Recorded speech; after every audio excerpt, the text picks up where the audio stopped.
And if you want to come up closer to us, it's fine if you don't. You're not too far away. Hi, everybody. It's good to see you.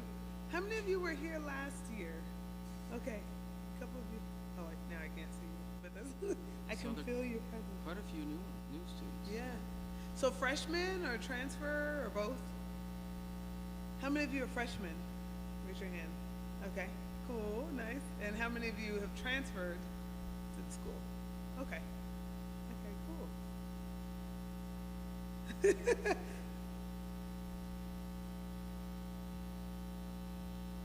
Well, since she's already started, we should begin. Everybody with us this week, and also for our Deep Dish Music Festival next week on Friday, the wonderful Tia Fuller. Thank you. And Milo, as you can see. So it's on a rider. So yeah. No, I'm really thankful to be back here. This is 2 years in a row, and it's rare that you get an opportunity like this to be artist in residence 2 years in a row. So it feels like home. Brother Joe back there is always. Or last year he treated me really well, and when he said we want to bring you back, I was like, I'm there. So really happy to be here, and. I know this is supposed to be a question and answer, but I do want to extend for you all to ask me as many questions as possible. If not today, feel free to stop me throughout the week. I'm really an open book, sometimes too open, but I want to be able to give you whatever it is that you need, you know. So yeah, very happy to be here once again. well, we had an incredible time with you last spring. I mean, the students, they really gained so much from you, and they love your positive energy, and so we're looking forward to. We have one more ensemble involved this year, the Jazz Showcase. Yeah. And on top of that, we do have our big band, so that's more great. Students involved, which is I'm so excited. Yeah. So I guess what I wanted to ask you to begin with is just tell us about what's been going on with you since we saw you a year ago. Ooh. Talk about what's new. What's new? So, I started writing, the tail end of the pandemic, I started writing for my new project. I think I'm going to name it Intersections. And recently, I think within the past 9 months, we've been traveling and touring with that ensemble. And the reason why I've actually named it that is because it's an intersection of generations. So one of my former students, her name is Lexi Hamner. She's a killing trombonist and vocalist. She's great with production, singer-songwriter, like just across the board. And so she's been in the group. And then my nephew, who's around you all's age, he's 20, and his name's Colby Royston. He's a drummer. And so I've been hiring him, and he's been on gigs, and he's killing it. He goes to Peabody Conservatory right now. But intersecting of generations, and then also the idea of intersecting ideas. I'm realizing now, you know, after, I guess 20 years in this business, you can't just do one thing. And I'm figuring out, like, how are we able to show up and find the intersections between even diametric thoughts or completely opposite environments.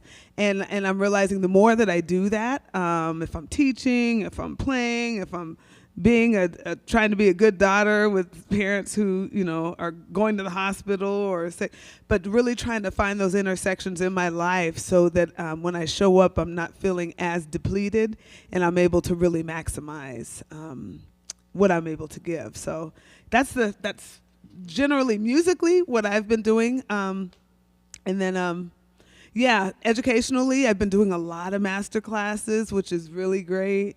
I just came from Oklahoma, and I was doing an artist in residence out there at Southwest Oklahoma State University. And gosh, it feels like a blur because I've been really busy and I'm just trying to remember. And then I'm still teaching at Berklee College of Music, but I actually took a 2-week hiatus and kind of chucked the deuces to be out here with you all for for this week. And yeah, just still living life and preparing some large productions at Berklee as well. I'm starting a Berklee Spelman. Spelman is my alma mater. It's a historically black all-girls school in Atlanta, Georgia. And we're launching a Berklee Spelman exchange program in the fall that I'm leading. And then we also, I started a Miley Cyrus ensemble this year.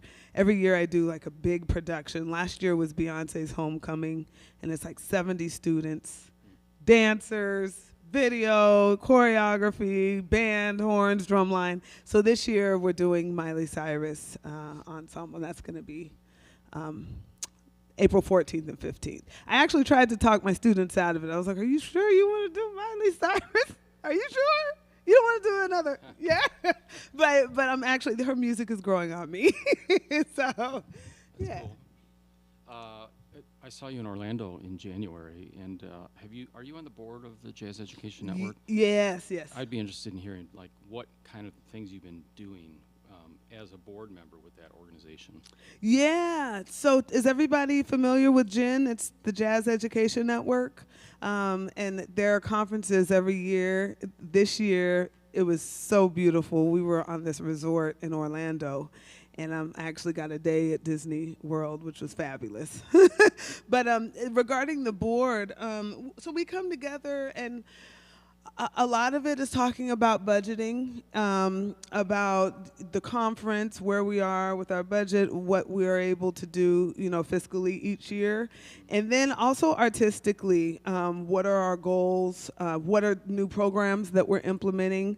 DEI, which is diversity, equity, and inclusion, that's a large piece that we always are discussing. And then also trying to figure out, this idiom of jazz that we love, but making sure that we're able to, jazz is showing up more throughout our lives within the education from every level. So how can we be proactive about generating conversations or creating opportunities for students, adults, advocates, so that we can still, put that piece of jazz out there to the mass medium. Yeah, I'm curious because in our music department, we've made some changes that are going to help bring more jazz students back to our campus. Because for a number of years now, we have not had a jazz studies program concentration for students to follow, like a Bachelor of Arts or a Bachelor of Music.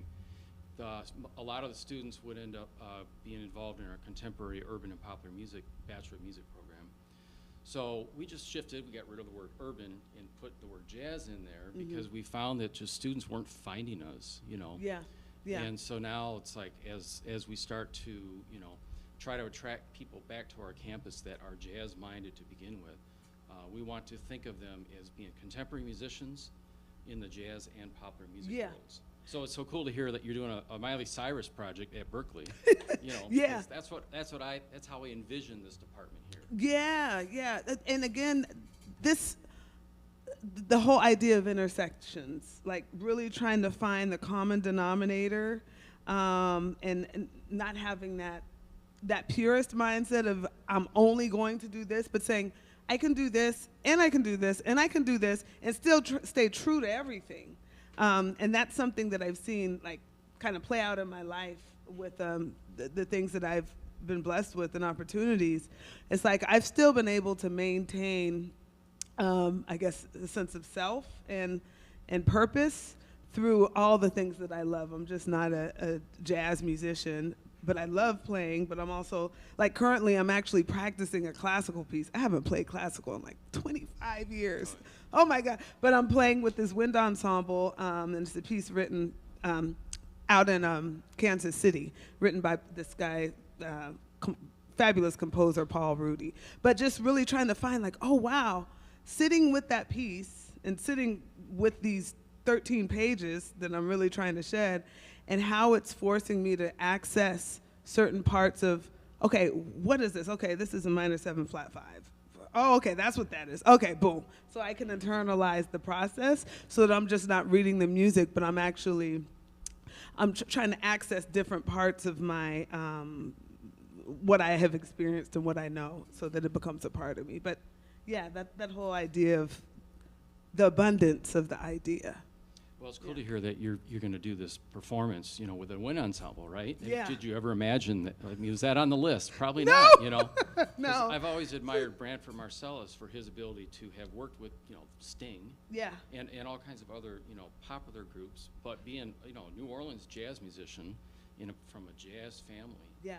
But he says yes to these classical spots, and then he sheds and gets Yep. all that back together. Yep. And goes and fronts an orchestra. And yeah, it's so funny you reference him because I've been thinking about him, and this is secretly when I'm like praying over certain passages or working on them, like quarter note equals 60. I've been thinking about Branford, and I remember seeing there was a video of him a while ago, and he was working on a classical piece, and I remember him. Like the process that was revealed, and he was just taking everything really slow. Like really, and it was a humbling moment for me to see Branford Marsalis, who I deem is up here, but he was just like, oh man, I gotta work that out. Oh shoot, and really breaking it down. But essentially, I think we all come from the same matter. We all have to start from the same point, and it's there's really no formula. The formula is the self-discovery. Is sitting with something and asking yourself, I was just talking to my students about this, but asking yourself, how does this relate to you? How does it resonate? And really trying to figure out, okay, given all of these tools and the theory and all of this information, what is it that is going to make it impactful? One, impactful to you. Two, it's going to allow for you to internalize it. And then three, for you to transform it.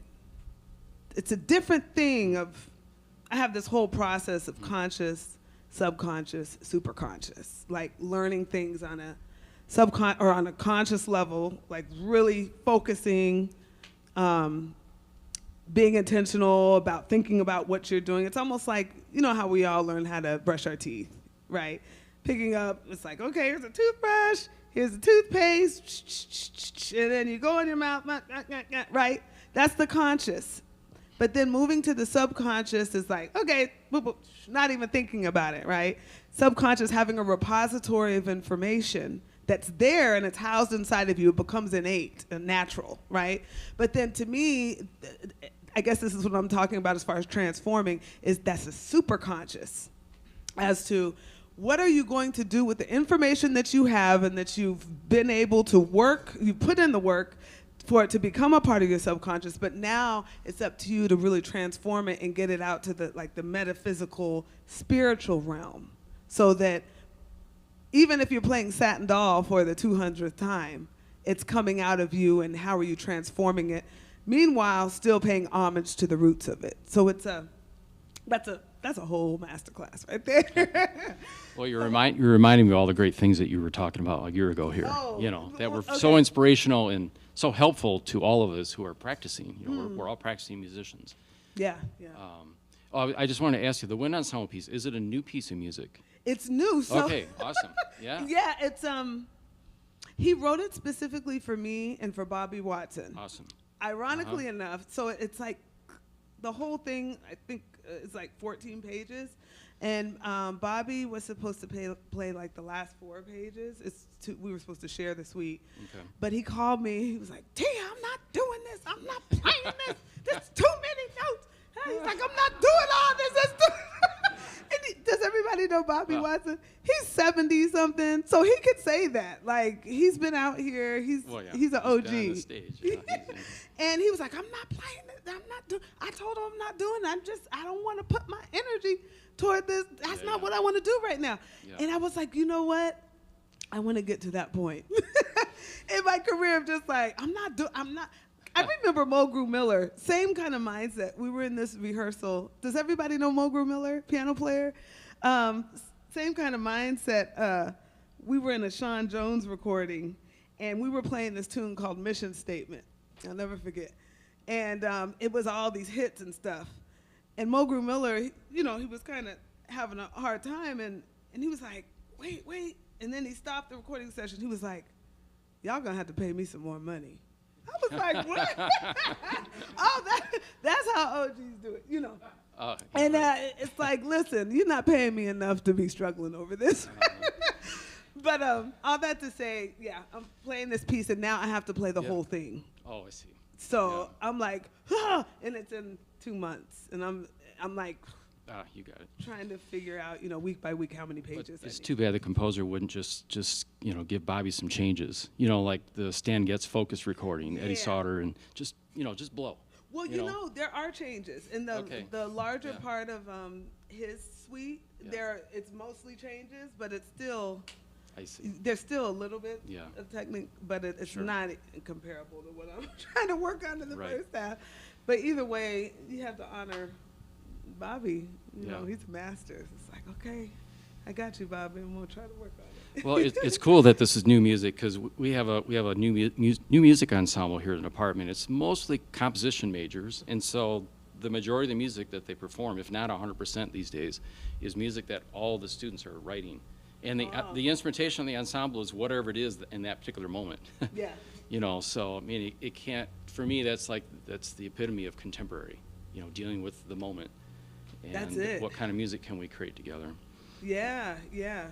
So okay. So we do have students here who did not meet you last year. So would you mind just kind of talking about? I want to hear from you, like your childhood growing up, what that environment was like at home, what led you to, thinking that, oh, I want to study music for real, after I leave the house, Yeah. So I grew up in a musical household.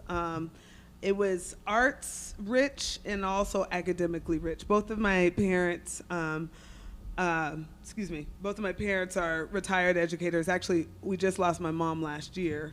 But she started off teaching English and drama, and then she retired as an assistant principal in the Denver Public School District. And my father started off teaching PE, and he retired as an assistant principal also in the Denver Public School District. But aside from that, my parents started a family band called Fuller Sound. And double entendre, of course. And so growing up, like when I was young, I actually started playing piano when I was 3, and then moved to like the recorder, and then flute when I was 9, and I didn't get to the saxophone until I was like 11 or 12. But it was during that time that grew up hearing the music all throughout the house. My dad and I used to fight over the radio. I wanted to listen to the local, R&B station. He's like, "Don't you touch that dial! Don't. That's my car." Don't. Like, okay, Dad. So, early on, I was exposed to the music, but I didn't necessarily like jazz per se. I was very interested. I mean, my mom, my sister is a pianist, and she's a little older than me. Her name's Shami Fuller Royston. Really, she's in my band, and so we started piano. I started piano at 3. She was 7, and she stuck with it. She's the piano player, of course. We used to kind of fight over the piano, and you see who won. It wasn't me. But I remember my mom saying, "You have to play the piano until you're 12," because she wanted me to have strong musical, foundation theoretically. And then she said, "You can choose the instrument that you want." So I ended up choosing flute at 9 in the elementary school band. And then when I was 11, I'll never forget this. I knew I wanted to play the saxophone, but I was kind of perpetrating in the beginning.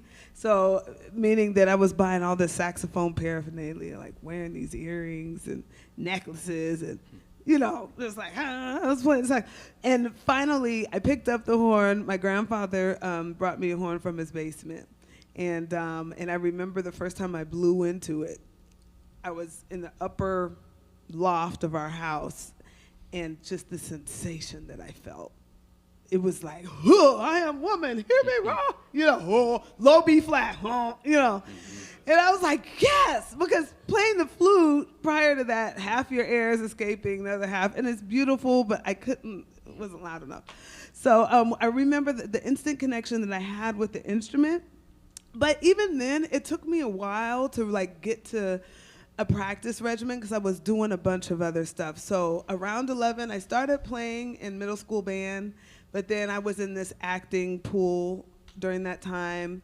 I was in volleyball, basketball in middle school. Then high school, I was still playing saxophone my first year of high school in the marching band, but then, and I was playing flute in the concert band. But my sophomore year, I remember once again, the saxophone wasn't loud enough in the marching band. So then I auditioned to be in the drum line, and I was like a straight up drum practicing fool for the next 3 years, like rudiments, and I was shedding drums at least 4 hours a night. So I wasn't really focusing on the saxophone, but I was going to jazz camps and things like that. And I want to say that it was my experience with drumline that really opened me up to this element of rhythm. Now that I kind of hear present in my playing, rhythmic playing, but it also really opened me up to the amount of discipline, like that it took in order for me to really do what I'm doing now. My drum instructor, Mike Nevin, the whole drum line was actually reformed woodwind players, and we were all women. And so, we'd be at the drum competition, we'd have on our hats and our hair up, and we'd hit this roll that was like, and then people would be like, woo, and then we take off our hats, and we're like, we're girls. So, yeah, it was cool. I'm seeing that throughout my life, not only has, of course, music has been a part of the large part of my trajectory, but it's also been around very powerful women. And that was my first experience, of course, outside of my family. And then I go to a historically black all-girls school at Spelman. And once again, the music program wasn't great, but my teacher was amazing. And once again, I'm around these powerful, impactful black women or women of color who are still very close to me. I have a very close network of individuals who aren't musicians, but it's great to keep that network of excellence around you to but to hold you accountable. So that's the little by little track of my life. So I only have like another question or two, but the next question then is, when did something happen in your life when you decided that, oh, I have to do this, I have to be a full-time musician? That I think that shift, I know that shift happened my senior year because I was such a drumline geek. I was actually at a crossroads of either going to drum corps or, which is crazy now, but going off to drum corps or going and studying music and pursuing jazz. And I remember specifically there was I had a solo on I Hear Rhapsody. It was on my soprano, and I remember I really just cacked it. It was just horrible. I squeaked in the upper register. It was just horrible. And I remember somebody coming up to me after that performance in the midst of me kind of being down, and they were like, Tia, I could see your name in lights. And I was like, what? They're like, no. And I don't know what it was about that, but something clicked. And it wasn't just that, but it was me coming to that crossroads between drum corps, okay, I don't really see the longevity in that for me, or pursuing being a jazz musician or being a musician. I saw more of a long span, and I felt more connected to the journey of it. So it was that moment, and then once I got to college, it was a wrap. Like, I remember, I actually still have my spiral notebook. I was very intentional about where I wanted to be, and I don't know if I spoke about this last year, but like my big picture, my crystallized vision. I knew major goal points. that I wanted to move out to New York, that I wanted to start my own band, that I wanted to be a side woman, that I wanted to do a recording, that I wanted to tour all over the world. And I was really intentional about my big picture my freshman year, to where every day I had a practice journal. And this is a great quote for those of you taking copious notes. Darren Hardy, it's a great quote, and it's incremental steps yield exponential growth.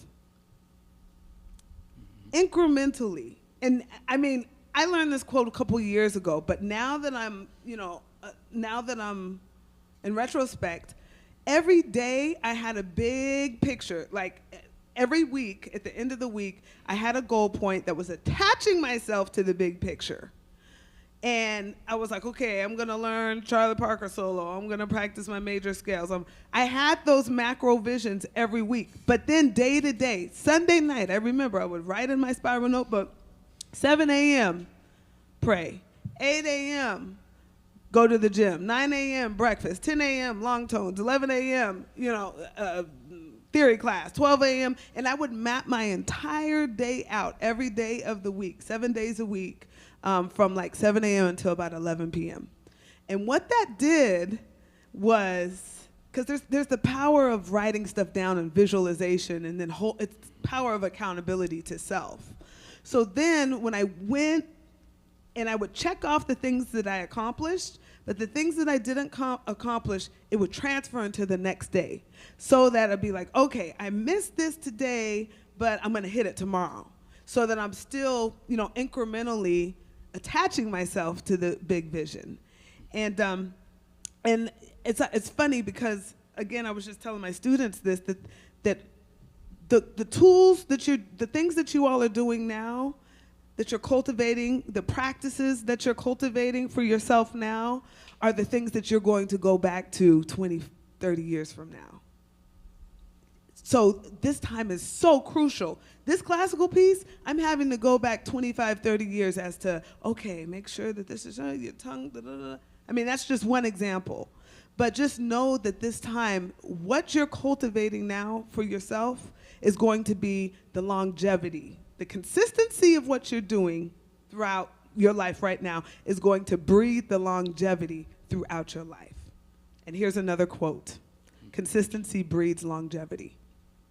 If you're consistently mediocre or consistently irresponsible or consistently not showing up on time, then it's going to breed the longevity of mediocrity, the longevity of not showing up, the longevity and probably impact your reputation, right? But if you're consistently showing up and intentionally showing up with excellence and with full intention and with a positive attitude and prepared and doing, checking off your checklist, that's going to breed the longevity over your life.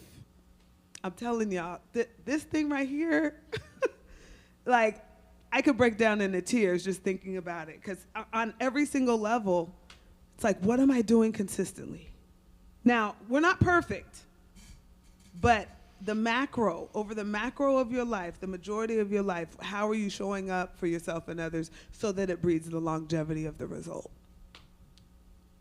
I kind of veered away. I can't even remember what I was talking about. Yeah. Okay, only one other question I have is, all right, post-pandemic, what has changed? What are you doing differently, to help you move towards your goals post-pandemic? And not necessarily because of the pandemic, but yeah, we're on the other side of this pandemic experience that we all lived through. Yeah. A skill that I gained is learning DAW. I'm sure that's, you all already know it, but from a generation, it's like, oh, you can use it or not. And it was always scary for me, but during pandemic, that's the only way that we were getting together and playing and recording. So I learned, I'm not proficient at it by any means, but I've learned the bare minimum to record. So DAW, and I've also joined Kirk Whalum and Jeff Coffin in Boston Sax Shop in this venture of, it's called the Sax Loft. You all can it's actually for musicians, but it's geared towards saxophonists, and it's an online curriculum of playing the saxophone. Feel free to visit the website. It's the Sax Loft, L-O-F-T. And so to me, I think the collaborations, the idea of collaboration is more rich in my spirit. Prior to the pandemic, and I think up until that point, yes, I'm a collaborator, but I've always been housed with, I gotta do it myself. I gotta do everything. I gotta write this song myself. I gotta, produce. I mean, I'll ask for help, but I gotta. Now I'm more in the spirit of, okay, what can you contribute? Okay, how can we bring this together? And like working more together in collaboration and seeking.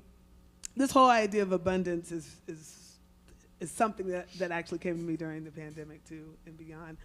Here's another quote. I'm sorry, y'all. I'm full of quotes. And all these, it comes to me when I'm teaching, and to me it's just spirit talking to me, and I just have to honor it. So here's another quote. Limitation begets limitless opportunity. Meaning, during the pandemic, we were all sitting behind our computers and behind our masks, smelling our own breath, all that, But on the other side of it, it's beget, like sitting behind these computers or doing Zoom, it's forced us to tap into something that we've probably never done. And so when I kind of scaled it back, and I'm like, okay, going to the gym, like, okay, limitation. When you're limiting your bicep and focusing on either bis and tris, the limitation of that is going to beget on the other side, the abundance of the opportunity on the other side, meaning that if you're limiting each and every muscle, your body as a whole is going to be stronger, right? So to me, the same concept is within this limitation, there's always abundance on the other side. There's always, if you're courageous enough to tap into it. That's the thing. A lot of times we, and I'm including myself, we allow fear to get in the way. But we have to allow faith to supersede fear. Acknowledge that fear is there, but know that faith, boom, and faith does this, fear does this. So, not to get too metaphysical, too deep, but that's another thing as far as really seeking beyond the idea, like even if it's this small or even if it's something that doesn't resonate with me, like the Miley Cyrus on some of her music, because I'm not really a fan, but I took it on. I'm like, okay, there's something in this that I need that's going to afford something else, that I'm trusting in the process, Mm-hmm. That's awesome. Anybody have any questions for Tia? Question. No. Yes. Okay. Oh, cool. What is your name? Andrew. Oh, yeah, I remember you. It's good to see you. So I wanted to ask you about assimilating language in the musical sense, because I transcribe a lot of solos, but I oftentimes have a problem integrating that language into my actual playing. Mm-hmm. Like I'll have these like really cool licks and I'll practice them over changes for like hours, and then when it comes time to like play a solo, like in rehearsal or Yeah. on a gig or whatever, it just doesn't come to me. Mm-hmm. Mm-hmm. So I was wondering how you approach that. You can answer that as concretely or metaphysically as you would please. Okay. Because I think I'm more of a concrete thinker, and that's what's limiting me in terms of getting the stuff that comes to me. Mm-hmm. Two things come to mind. The first and most prevalent is a phrase that John Clayton shared with us when I was like 19 or 20. And he said, we practice so that we can forget. And it still lends itself to the idea of that three-step process of conscious, subconscious, and then surrendering to the superconscious, but trusting that it's there. So I would say now it's time for you to refine your conscious, the subconscious part, and this is how, or what one idea as to how. So for the longest time, when I was practicing, the same thing was happening. I felt like I was working on a lot. I get to the gig and it wasn't coming out. And it's like, wow, where is it? You know, and you're trying to superimpose the idea, right, in real time. The thing is that to make sure that you're creating space in your practice time for application. It's a different thing to work on something and say, I'm gonna play this over this, these two 5/1 progressions. I was doing it. Like, I'm gonna do this and play this, boom, this. The thing is that that limitation right there is going to keep you more restricted, and you really haven't internalized, or at least I discovered that I didn't internalize the idea. So try to figure out different variations of an idea, whether it be a pattern, like, what is the overall shape? What am I creating with my fingers? Or how am I attaching to it, you know, metaphysically? What is the shape that I'm seeing? I know Joe Lovano thinks shapes a lot, like Charles Floyd. So that's the one thing, but the second thing is the application part of being intentional about, all right, so I've been working on this, now let me play by myself and create a space and reserve in your practice time how I'm going to apply this to this tune. Not just changes, but where am I going to implement this? But again, it's not the exact idea. It's not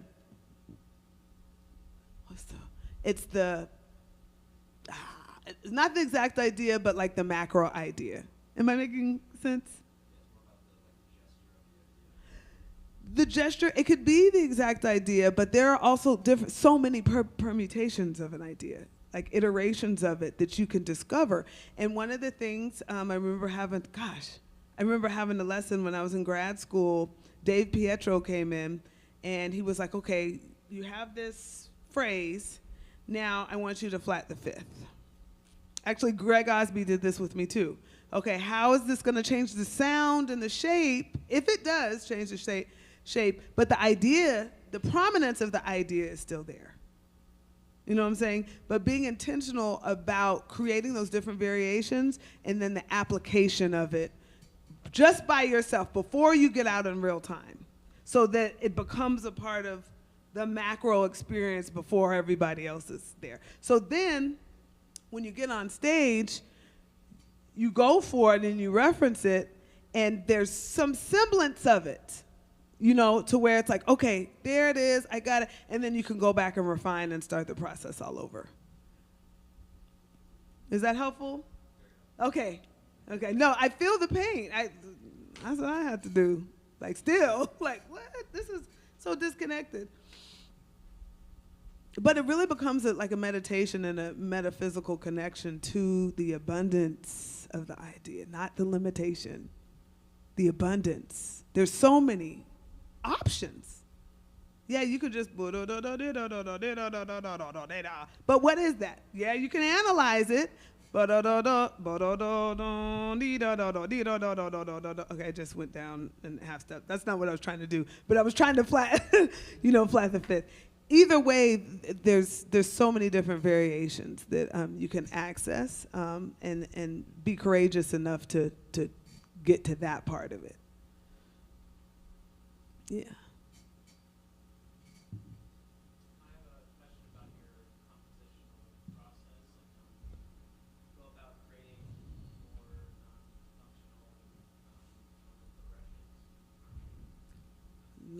Non-functional, so, like,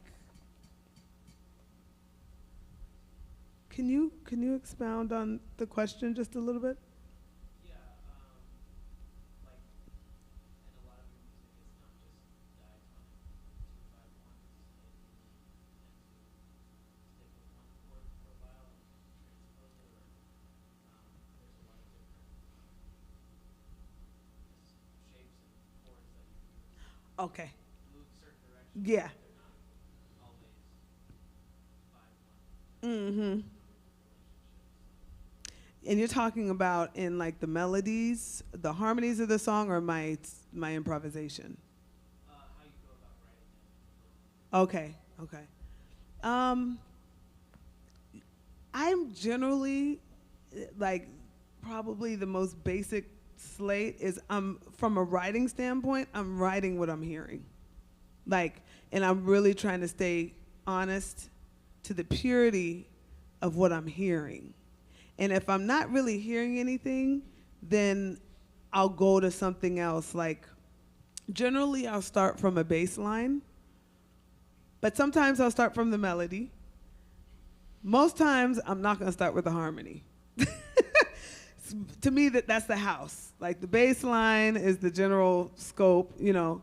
The melody is going to inform me as to, okay, what else harmonically is happening, and then I'll fill in the spots right here as to what kind of colors I want to create. But to me, the harmony is the most challenging part. So from that point, I don't know, from a compositional standpoint, it's really, I'm going off of sound, like what's happening sonically, that I'm going for. And generally when I'm creating, I'm not thinking methodically. I'm not thinking theoretically. I could think of maybe 2 songs. Pillar of Strength, on my first album. And I was working on playing over sus chords. And so I wrote this line, like this burnout tune, intentionally just to kind of get that under my fingers. But generally, I'm not coming from that spirit.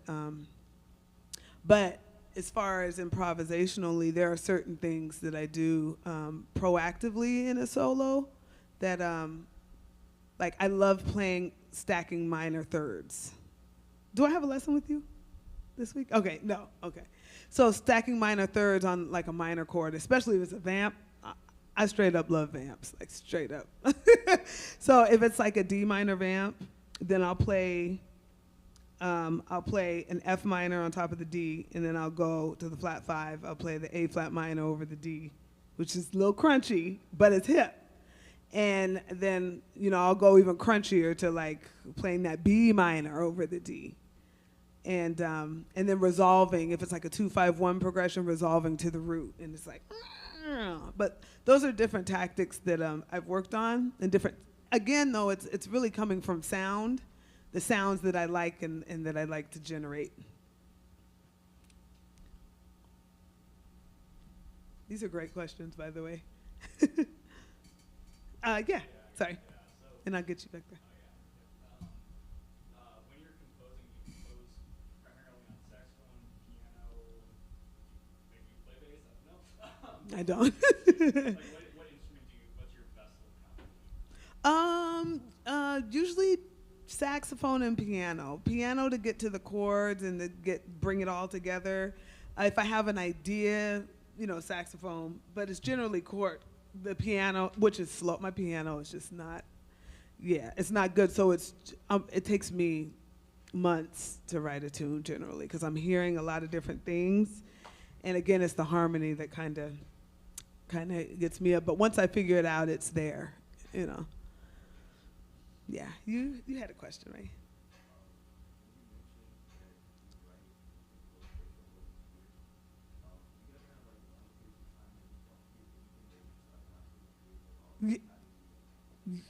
Yes, almost the entire pandemic, which is crazy because I was in my house, like chilling.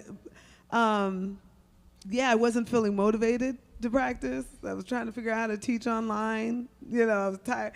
So there are a couple different things I like. I like to cook, and a lot of times getting away from the music will bring it back to me through another creative source. So like grilling in the summertime, don't mess with me, okay? No, during the summertime, I love to grill, cooking, baking, and there's something about that process that ignites it's still creative. It's like you have this arsenal of information like you do with music, you know, and you know the things that work for you, the spices that you go to, the way that you like certain things, texture, and I rarely look at recipes, and if I do, I'll usually add my own thing. But that, to me, ignites a certain level of creativity for me to get back to the music. Yeah, I also, during the pandemic, and I never did this before, but I started going on walks like the rest of the world, I think. On these long trails. I have a big trail that's about a mile away from my house, and I would walk that trail. I think round trip is like 3 miles. And just being amongst nature, and not to sound corny, but there's something about the isolation of being in nature and not hearing cars, but just hearing like the trees and birds and smelling. It's something about that I really didn't acknowledge and honor until the pandemic.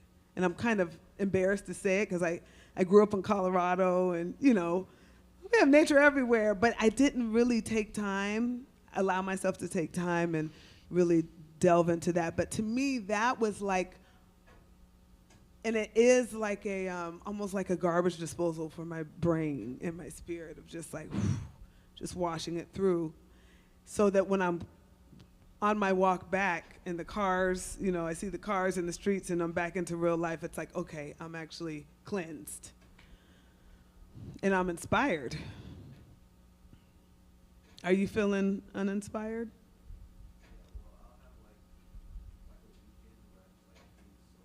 Uh-huh.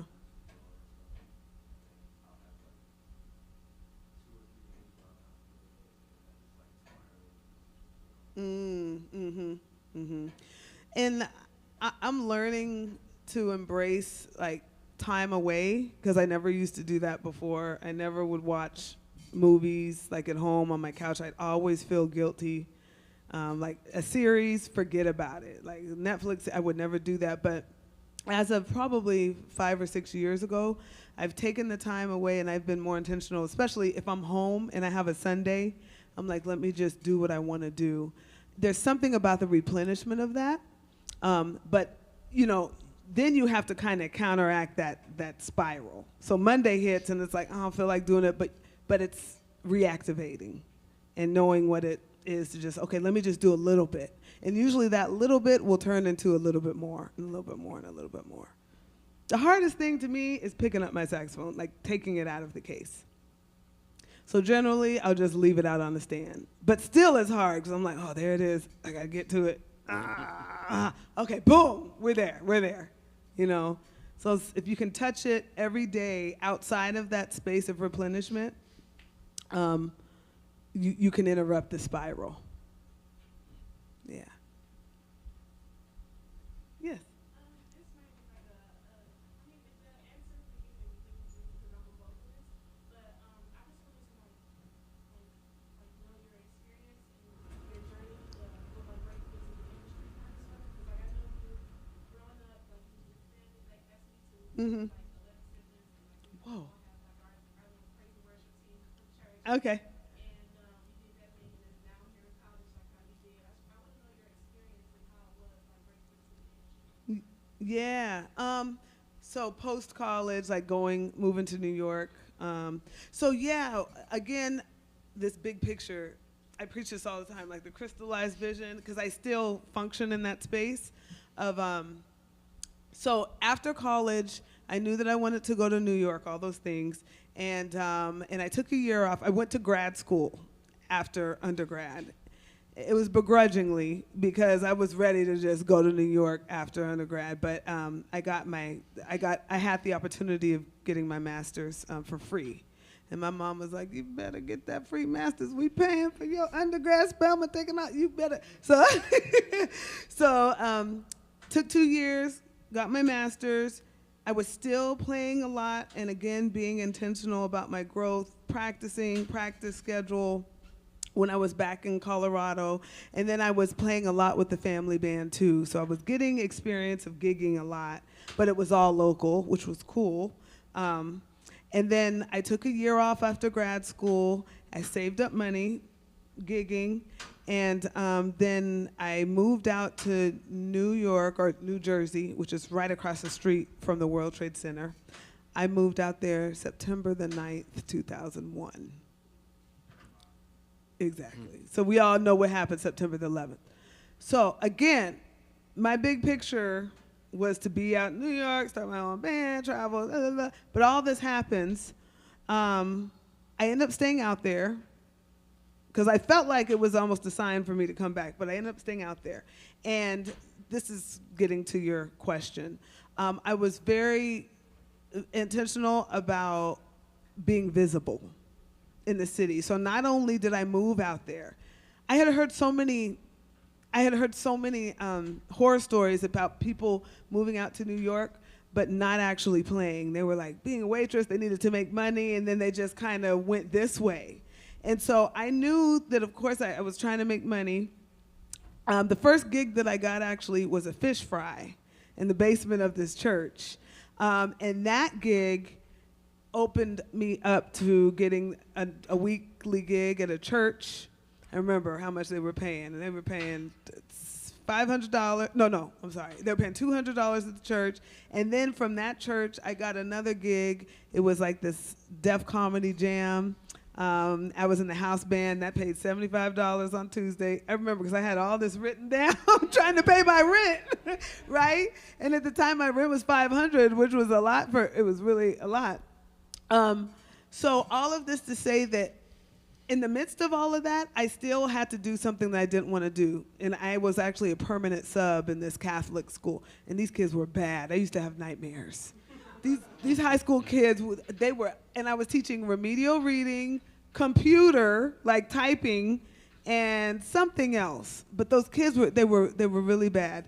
But I knew that from 11 to 3, I was teaching, and it gave me the opportunity of not only making some extra money, but then it gave me space to go into the city and be visible. So I'm like constantly doing this balancing act of, I'm not trying to be broke, even though I was, which I did embrace too, because I remember telling my mom, I was like, don't send me any money, because I want to feel the struggle. I want to know what it feels like to be out here. And I remember one of my first apartments, I had mice. I actually lived right above a cellar where mice would wake up and, they'd be right in front of me. And so all this to say that in the midst of balancing all of that, I was intentional about being visible on the scene. And so I started sitting in. Then one of my friends who was playing in the Duke Ellington Orchestra at Birdland, he would call me to be a sub. And so people then now started hearing me. They knew that I could read, and then I could solo, and then I could also double. So I started getting big band gigs. I was being proactive about putting my band out there and rehearsing and trying to book gigs and getting out there, negotiating with club owners. And I was just out there hustling, really. Yeah, and my name got out there, and then I started being a side woman with Duke Ellington Orchestra, Ralph Peterson, T.S. Monk, and I was just out there sitting in, like literally I was probably sitting in 6 nights a week. I was taking the PATH train in from New Jersey when I first got out there. Then I brought my car, and sometimes I drive out there and just go. And I'd be strategic about hitting clubs too. This is the thing. Again, intention is so key. Because you can be out there and just going to hit clubs, and it's like, okay, yeah, you out here. But I was thinking about, okay, who's playing at this club? Or I'm going to hear some music. Who do I want to meet? And it's not about being an opportunist or anything, but just being intentional about, okay, I want to play with Ralph Peterson, so not only am I going to go and sit in, not only am I going to go and hear him play at Smoke on this date, but I'm actually going to learn some of his music, and I'm going to create a third part, because I knew I couldn't outplay Jimmy Green, who was a tenor saxophonist. And this is actually a real story. As a result of me sitting in and pre-preparing music and creating a third part on like these horn parts that he expanded his group to a septet. So sometimes if you got to make your way, and be real intentional about it, but still moving in grace. Like you don't want to be like, oh, I want your gig. Or, you know, you don't want to show up like that person, but to be methodical and mindful. And another thing that I've learned is that anytime, I just went to this gala last night and Patrice Rushen was being honored. And one of the things that she said, one of the best things that somebody could do for you as an artist is for you to hear your music. So in my brain, I was like, I'm learning all of his music, but I'm gonna not only learn it, but I'm gonna try to transform it by creating this other part. That goes to the subconscious, you know, conscious, subconscious of transforming. And then lastly, being a good person. Being a good people, I don't care how you sound, how talented you are, people do not want to be on the road with the a-hole. They do not want to deal with your issues. They don't want to deal with you showing up late. I mean, they may deal with you showing up late a little bit if you have a good personality and you're helpful in the band. But generally, somebody who I will, as a leader, I will choose somebody who's above average and they have a good attitude and I can rely upon them, opposed to somebody who's excellent and they're stressing me out. And that's it.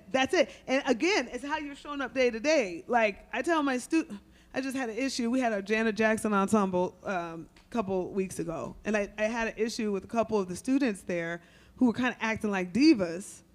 And it's like, wait a second, but your director played with Janet Jackson for 30 years. Little John Roberts your director played with Janet, and you're gonna show up here like this? Are you serious right now? I played with Beyonce for 6-7 years. And people are constantly calling both of us because they know we work at Berkeley. Like, oh, do you know any young players? Do you know? I just got to call Steve Teray. He was asking me if I knew of any trombone players to play on Saturday Night Live. You know? So it's like, these are the things, incremental steps yields exponential growth. If you're showing up here, then we can trust that you're going to show up here. But if you're not delivering here, I ain't recommending you. And I have like a bad reputation based off. So all of those things are so important. They're so important right now. They're so important. Being a good person on top of talented and, you know, have a high work ethic and all that. Yeah. Yeah, you're welcome. Tia, I'm just going to interrupt you because I think we have to end this. Okay, but, sorry. That was great. That was incredible for you to share all that. Please come to rehearsals and classes that she's scheduled to be at. You know, just show up, okay? Come to the concerts. The concerts start Thursday night. Thursday, Friday, and Saturday night, the shows are 8 and 10 o'clock. And then Sunday, there's a 4 o'clock and an 8 o'clock. And let's see, on Thursday night, the 8 o'clock set, the first group is the Latin Ensemble performing, followed by the Jazz Ensemble, big band for the rest of the evening. And then on Friday and Saturday night, the 8 o'clock sets are opened up with the Fusion Ensemble, and the big band continues the evening. And then on Sunday, it's the Jazz Ensemble for 4 and 8, but we're also going to have one of our combos play a couple tunes with Tia on the 8 o'clock show. So Nice. yeah, there's a lot going on. And then next week on Friday we have a Deep Dish Music Festival. Many of you are involved with that already. And anyways, really looking forward to our week with Tia Fuller. Give her a hand. Yeah. Thank you. Thank you. We have one more question. I'm down to take it if we Sure. have the space. I saw the. Did you have a question? Was there a question? It looked Okay. like it was pressing, so I was like, I want to acknowledge that. I feel so inspired by you creatively and Oh, the way thank that you. you process things, the way that you think, the way you were talking about a schedule, how rigorous you are, how you communicate with nature to sort of blend. It feels so close to how I think creatively, and I just want to get just a little bit more of that from you. What are you inspired by, and how does that turn into art? How does that turn into your music? Wow. That's a deep question. And thank you. You know,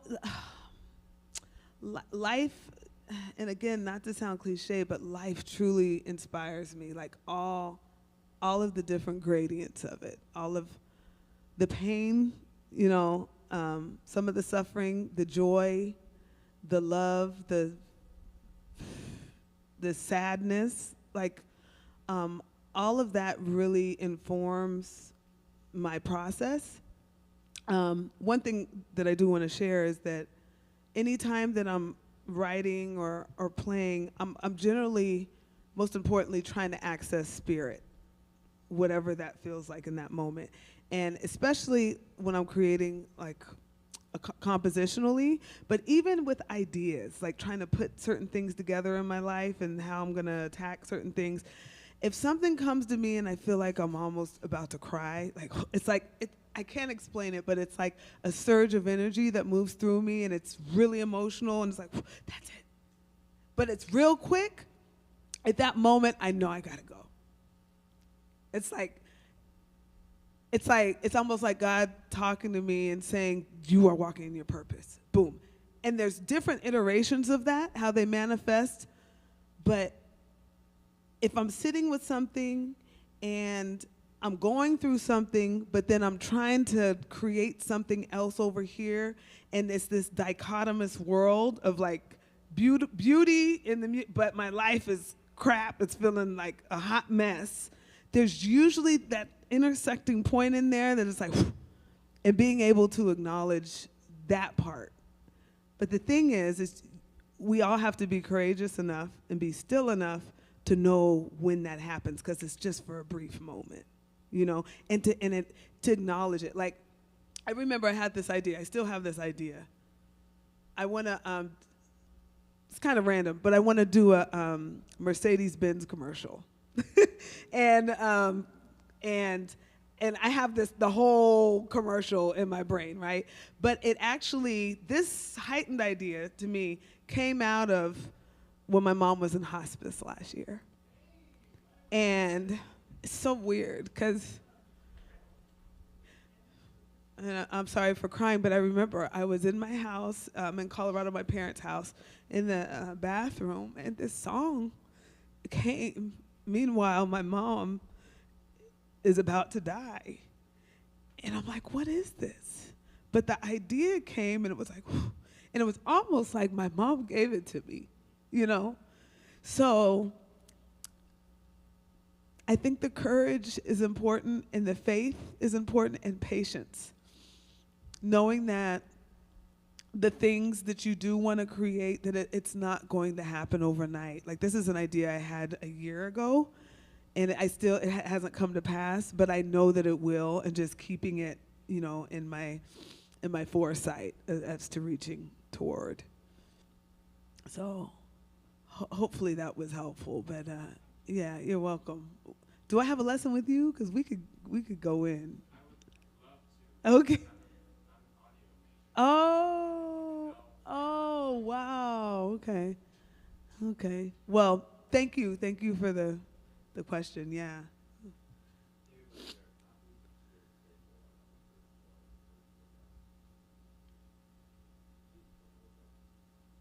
Sorry, I didn't mean to end on a low point.